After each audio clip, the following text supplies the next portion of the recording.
गलवान घाटी में हुए हिंसक झड़प में हमारे 20 जवानों के शहादत को नमन करते हुए प्रधानमंत्री श्री नरेंद्र मोदी जी ने देश के संबोधन में कहा था कि हमारे देश के रक्षकों का बलिदान व्यर्थ नहीं जाएगा। तभी से सबके मन में जिज्ञासा उठने लगा था कि इस बार क्या होने वाला है। उरी और पुलवामा के बाद भी उन्होंने ऐसा वक्तव्य दिया था और उसके पश्चात के परिणाम हमारे सामने हैं। सर्जिकल स्ट्राइक और एयर स्ट्राइक के बाद अब क्या नेवल अटैक होगा? सब सोच ही रहे थे कि हमारे सामने एक खबर न्यूज चैनलों पे चलने लगता है। खबर था कि भारत सरकार ने यूसी ब्राउजर, शेयरी, टिकटॉक समेत 59 चीनी ऐप पर प्रतिबंधित लगा दिया है। प्रतिबंध क्यों किया, क्या लाभ होगा, क्या हानि होगा, पर इस वीडियो में हम आगे बात करेंगे। अभी इन ऐप्स को बैन करने का जो कारण भारत सरकार ने बताया है वो है matter of privacy and security of Indians. भले ही विश्व के सामने किसी रणनीति के अंतर्गत अलग कारण को प्रस्तुत किया जा रहा है, किंतु हम सभी राष्ट्रवादियों को भली भांति ज्ञात है कि प्रतिबंधित लगाने का वास्तविक कारण क्या है। भारत सरकार ने इस बार अपने वीर बलिदानियों का प्रतिशोध लेने के लिए एक अलग ही मार्ग चुना है। इस बार राष्ट्र की संप्रभुता को बचाने के लिए आक्रमण बम, बारूद, बुलेट से नहीं, अपितु इस बार भारत ने आक्रमण वॉलेट से करने का निर्णय लिया गया है। अर्थात इस बार सर्जिकल स्ट्राइक या एयर स्ट्राइक नहीं किया जाएगा। इस बार भारत का मन चाइना में इकोनॉमिकल स्ट्राइक करने का है। इकोनॉमिकल स्ट्राइक करके हमें मानव क्षति नहीं, आर्थिक क्षति पहुंचाना है।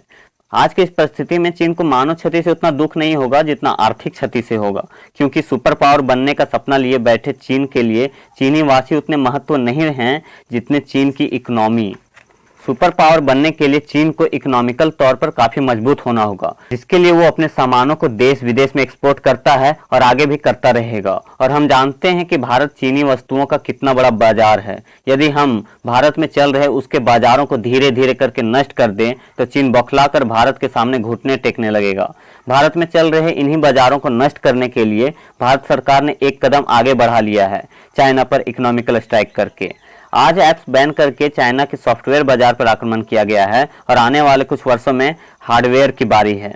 यदि हम चाइना में किए गए इस इकोनॉमिकल स्ट्राइक को पूर्णतः सफल बनाने की चाह रखते हैं, हमें भी इस स्ट्राइक में अपना पूर्ण योगदान देना होगा। हमें शपथ लेनी होगी कि हम चाइना में निर्मित सामान को तभी खरीदेंगे जब उसकी आवश्यकता बहुत ही ज्यादा हो और उसका कोई विकल्प भी ना उपलब्ध हो। यदि विकल्प उपलब्ध है तो आपकी प्राथमिकता उस विकल्प की ओर होनी चाहिए, चाहे उसकी कीमत अधिक ही क्यों ना हो, क्योंकि इकोनॉमिकल स्ट्राइक करने के लिए मात्र सेना की आवश्यकता नहीं है, बल्कि 100 करोड़ जनता के पूर्णतः सहयोग की आवश्यकता है। हर बार सरकार सभी वस्तुओं पर बैन नहीं लगा सकती, इसलिए अब बैन नहीं, जनता को चीनी वस्तुओं का स्वयं से ही बहिष्कार करने की आवश्यकता है।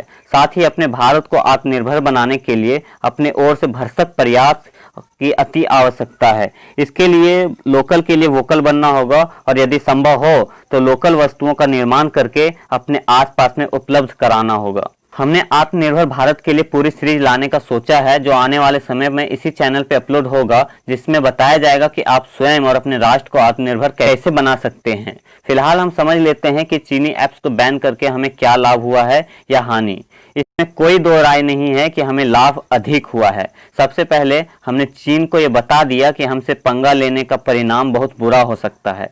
दूसरा, हमें अब वो डर नहीं सताएगा कि चीनी ऐप्स हमारे डाटा चुरा रहे हैं, क्योंकि जब ऐप्स ही नहीं रहेंगे डर कैसा। ज्यादा लाभ हमें जो हुआ है वो ये कि हमारे युवा जो धीरे धीरे निष्क्रिय होते जा रहे थे वो अब नहीं होंगे।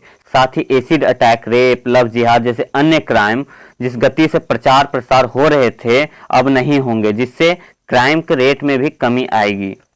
और हमारे देश के प्रतिभावान युवा अब अपना समय मुजरा के बजाय कुछ अच्छा करने में लगाएंगे, जिससे हमारे देश को आगे बढ़ने में सहायता मिले।